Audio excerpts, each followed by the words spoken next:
Hello, dear friends, do you know that primary liver cancer is called hepatocellular cancer and that very effective treatment is now available for this disease? Today I, Dr. Vivek Mangla, Senior Director GI and HPB Cancer Surgery, Max Hospitals, I am going to tell you about primary liver cancer, that is hepatocellular cancer, and the way it is treated in patients.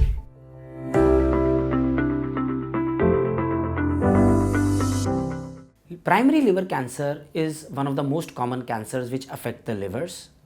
Liver is a major organ and a vital organ of the human body.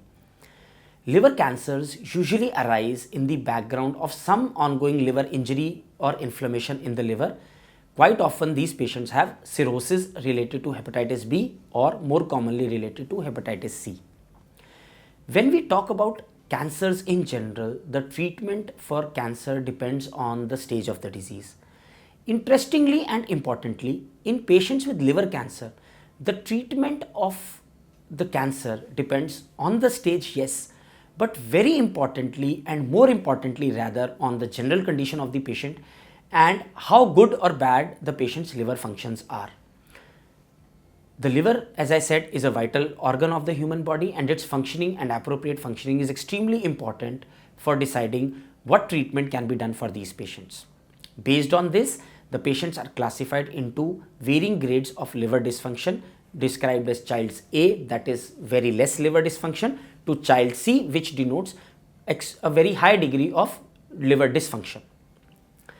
When we talk about hepatocellular cancer, which is localized to the liver, which is generally considered a local disease, the treatment modalities could include surgery in which a part of the liver containing the tumor would be removed at surgery.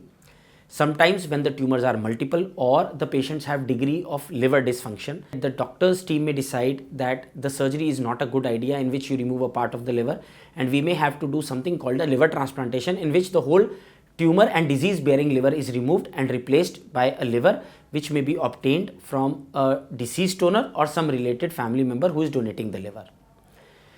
When patients have significant portal hypertension that is related to cirrhosis, or when the liver functioning is not that good, in some of these patients what we do is we can do interventional radiological procedures.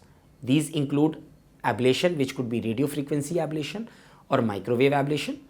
Sometimes TACE would be done in these patients for bigger tumors, and other modalities like radiation or sometimes TARE can also be used. When patients have disease which is at multiple sites in the liver and other options including transplantation are not available, or sometimes if the disease has spread far away from the liver, for example has spread to the bones, to the lungs or to other parts of the abdomen, and the patient's liver functions are preserved. In these patients, we can treat these patients with tablets or injectable treatment. The most commonly used drugs are lenvatinib, which comes as an oral tablet, and systemic treatment, which generally includes atezo and bevacizumab as a combination of two drugs, which is immunotherapy and targeted therapy combined to treat these patients. Unfortunately, a subset of patients with liver cancer will have a high degree of liver dysfunction. They would have child C cirrhosis, or their general condition would not be such that you could treat them very aggressively. In these patients, best supportive care unfortunately becomes the only treatment that can be done in these patients. So friends, as I said in this video, the liver cancer treatment depends on the extent of the disease, the presence or absence of cirrhosis, the extent of liver dysfunction, and the general condition of the patient. These patients need to be managed by a team or a group of people who manage these patients holistically in terms of trying to preserve their liver function, trying to do what is the best treatment possible for the cirrhosis and the cancer at the same time. If you have any queries related to liver cancer, you have a patient in the family or you yourself are a patient, we would be happy to help you. You may reach out to us at appointment desk numbers which are given in the description. Thank you.